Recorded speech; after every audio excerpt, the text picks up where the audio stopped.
Hello everyone. I am here. Look, different environment. Not in my car. That's nice. I've just been feeling the need to give a little bit of an update since my last video. My last video was probably close to 3 months ago now, and I was a little over a year post-surgery then. And that video was a little bit, I don't know, I don't want to say negative, but it was a little bit depressing because I was talking about some lingering issues that I was having a year post-surgery and some of the plans that I had for checking into those and trying to help with those issues. So I felt like it was important for me to give this little update to say that 3 months past that video, I have gotten some reassuring news. I have got some really great pain relief through some pelvic floor physical therapy. And I've also gotten kind of like a renewed hope, I guess, that everything is normal and the future looks bright with my surgery, and that I'm on the right track to getting answers to those couple of lingering issues that I had. So let's just start with, in that last video, I had talked about that I was having some like kind of weird hormonal issues, but yet, or they seemed like hormonal issues, but they weren't actually showing up on hormone blood tests. So I was looking into options to possibly, have those tested another route. But in the meantime of me looking into a saliva test or a couple of other things that I mentioned, those symptoms pretty much just subsided. So I don't know if it was just summer, or maybe I was going through a temporary hormone flux, or exactly what was going on, but I'm not having the sweating anymore. The dry skin has improved quite a bit. The vaginal area dryness, vulva and such, has improved as well. And I think I had also talked about like just a little bit of mood swings and things like that. And I feel like all of that has improved. So again, I don't know exactly what was going on. Hormone blood tests were coming back normal, and my symptoms have since subsided. So that's a plus for me. So I guess the takeaway from that would be, if you are struggling with something like that, maybe give yourself some time, and then if you go get a blood test and it comes back normal, give yourself some more time, because our bodies really have been through a lot, especially after this surgery. And I think sometimes the body might just take some time to adjust to, even if you keep your ovaries, like I said in that previous video, they're no longer connected to the same things anymore. And I think the whole reproductive system is having to, I guess it would be the hormonal system is learning to function without those other reproductive organs. So give your body some time. It's been through a lot, and my hope would be that your symptoms would subside like mine did. But if they don't, definitely get some testing done. The next thing that I was experiencing was pudendal nerve pain. So I had described this as like a shooting pain, kind of in my perineum, but also my butt, and it kind of shot up. Okay, so like imagine almost like kind of felt like a knife or a dagger going like almost like up my butt and into that area where my sacrospinous repair had been done, where my vagina had been tied to that sacrospinous ligament. So that was actually pretty frustrating for a while, pretty painful and just obnoxious, and it was causing like shooting pain into my hip and into my butt, and sometimes even down my leg all the way to my toes. So when you're having that pudendal nerve pain, they say that it's generally one-sided, and so it won't be shooting down both sides. You'll notice that it's always on the one side. I had said that it felt better when I laid down for a while, like completely took pressure off of it, but quite opposite of that, the pain also subsided when I was very active. Like if I sat around too much, I would get that pain. But if I got up and actually forced myself to go for a walk or do my workout, the pain would go away. So that was interesting. But it was a significant pain that lasted for over a month. So I had gone back to my gynecologist, and she had said, I think that you have some pelvic floor some hypertonic pelvic floor going on. So instead of the problem that I had prior to my surgery, and that many women have, of having a loose, weak pelvic floor that needs tightened, mine since my surgery had become hypertonic, too tight. So I talked about how that was probably partially my own fault from just like kind of over freaked out about needing to protect that area and always thinking about tighten it, keep it tight. When I was working out, I was thinking about it. When I was picking up my kids, I was thinking about it. I was just kind of always thinking about keeping that area tight, you know, preventing another prolapse. So when she evaluated me, she could feel some what they call like tension spots, tension knots inside there in my pelvic floor tissue. And so she referred me out to a pelvic floor physical therapist, and she wanted to be sure I went to a really good one, because she said, you know, some of them you're going to go and they're just going to, they're either going to think that you need more Kegels, which is going to be the opposite of what you need, or they're not going to evaluate properly, or not know exactly how to treat you. That basically, she said, there are good pelvic floor therapists who that's all they specialize in, and then there are some who also work on like knees and shoulders, and it's just a little sidebar thing they do, and that's not who you want to go to. So I was able to get in with a pelvic floor therapist who I love.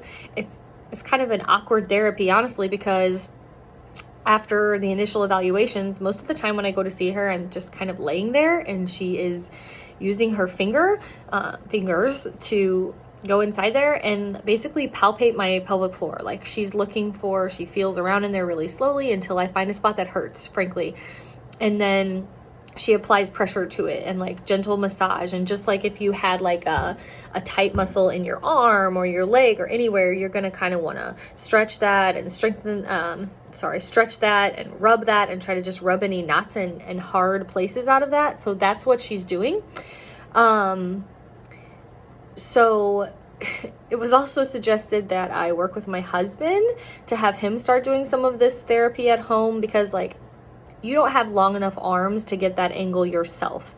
And I did buy a pelvic wand like she suggested that I do. So I got mine on Amazon. It's from a company called Intimate Rose, and it's basically a tool, a wand. It's a very funky shape. It's kind of shaped like this, and it's built to get in those spots that my hand can't reach and do that pressure therapy and like kind of like massage myself using the wand. But she said it's definitely more effective if somebody else is doing it for you. So my husband, lucky him, has gotten a little crash course in how to do pelvic floor massage and pressure point release therapy. So good for him.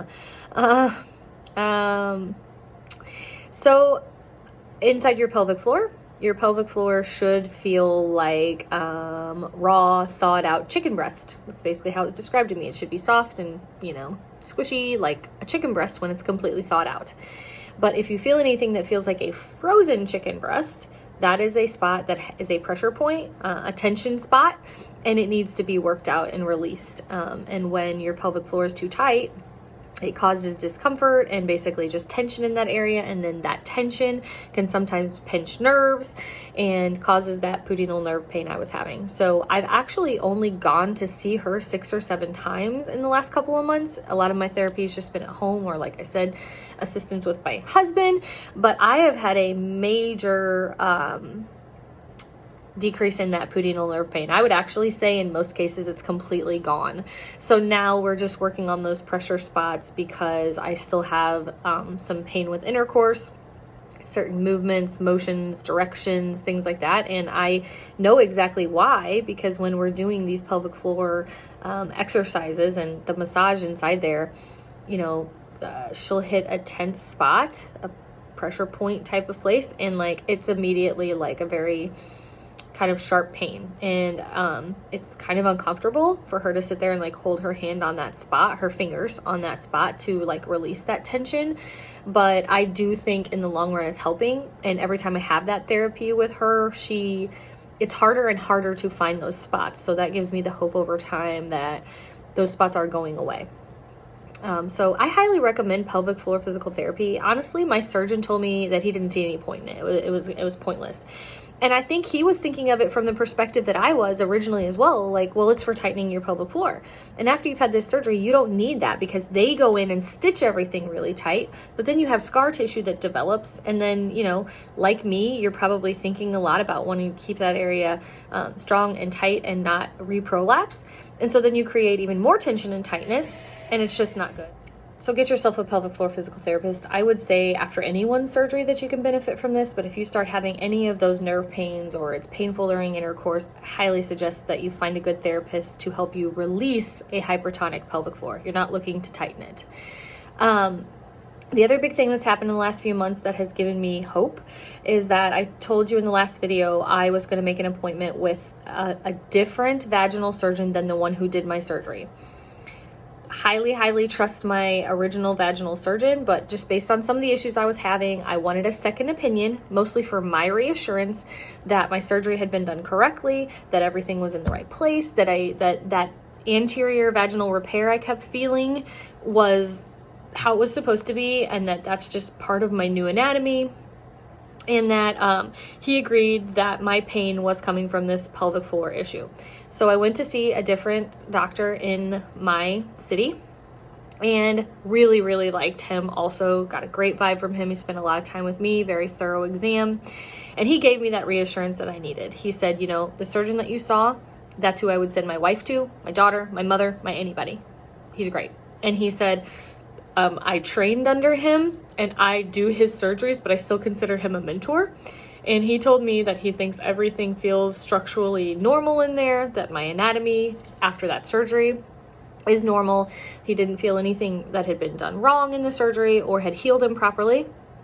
And that he truly believes we are on the right path with getting rid of this pain, with it being related to the pelvic floor. He said, you have a lot of tight spots in there, a lot of tension that needs to be worked out. And he said, I think that what you're doing with the therapy with the therapist, the therapy at home with the wand, and then involving your husband in the process is the best thing that you can be doing. And he just kind of encouraged me to just relax and realize that this is not a common surgery that most women go through, especially not women my age. You know, he said, you got to remember, many people having this surgery are 50, 60, 70 years old, and they don't have as many nerve endings down there anymore that you do. They just, I guess, over time kind of die off. Basically, you lose sensation in a lot of the nerves and things like down there. So he said, you got to remember that you are in a different boat. And, you know, he said that their research has shown them that something like 70% of women are walking around out there with prolapses, and some don't know they have them. Some do know they have them. They just haven't chosen to have a surgery. But he said of those 70% of women who have that, only about 10% actually seek surgery. So he said, like, you're really only among, at best, like 10% of the population who have experienced this surgery. So yeah, it's normal that you feel like it's weird and it feels weird and everything is a little bit different. But he said, I can assure you that it's normal, that how you are is normal, that these repairs are going to last you a long time. He's like, we consider these lifetime repairs. So stop holding yourself back from living your life. You know, if you want to jump on a trampoline with your kids, you want to run with your daughter when she does a 5K, do it. You know, stop worrying all the time. Pick up your 4-year-old if you want. Don't do it all the time, but live your life and stop worrying that something bad's going to happen to you again just because you've been through a difficult thing. So I just felt like that last video was a little sad and depressing. And if you were just a couple months post-surgery, I wanted you to know that, yeah, I faced a little bit of struggles even at the 1-year mark, but there are answers, there is treatment. And again, I don't regret having my surgery. I'm still very thankful I had my surgery. I did not want to deal with prolapses every day. I was too young, and that was holding back my life. And if I had my surgery for no other reason than to get my sling, it is so nice to not pee my pants when I laugh, sneeze, jump. Like, I was sick a couple weeks ago, and every time I would sneeze, I was like, I can sneeze and not pee my pants. It's amazing, you know? Because for 12 years, Every time I thought I was gonna sneeze, I was so freaked out I was gonna pee my pants, because most of the time I did. So I even had to stay home if I had the slightest little sniffles. So you will not regret having this surgery. And if you have a good surgeon who does it right, and that's why that's so important to find that right person, you won't have any regrets, and you will be so thankful that you did it, even though the recovery does stink a little bit and you may not get immediate relief of everything that you were suffering. So the other thing I wanted to do in this video is because when I post a new video, it kind of like pops to the top of my videos on my channel, and then people end up watching this one, which is fine, but then I think they maybe aren't aware that I have videos that go all the way back to the morning I woke up from my surgery. So if you are just now finding my channel, I am sharing this update at about the, I don't know, 15, 16 month past my surgery. And this channel chronicles my recovery all the way back to the day I woke up from surgery. So I have like every day after my surgery, I have at a 6-week mark, I have, sadly, then I stopped doing updates from 6 weeks until a year, because I just wasn't sure I was ever going to post it, or I think I did 6 weeks and then 10 months. But I'm finding that people really are finding this channel helpful, and I love that. Like, that makes this labor of love that I did so worth it. Just the occasional emails and comments that I'm getting from people that this has been helpful. So that's why I keep doing this, and I needed to give you a more positive update to let you know that I have found some answers. I've found some hope, and I feel a lot of relief that this was the right choice. I'm on the right path to full recovery from pain, and that I'm gonna live a nice long life with a normal functioning pelvic floor, and you can have that same thing. So please share my channel with your friends, subscribe. It helps. I don't really care about how many people are subscribed or how many whatever likes and comments I get, but all of those things help boost my videos and showing up in people's searches. So please like, share, and comment. You can also email me at personalprolapsestory@gmail.com if you have any questions. That's also on the main page if you didn't catch that. So thank you.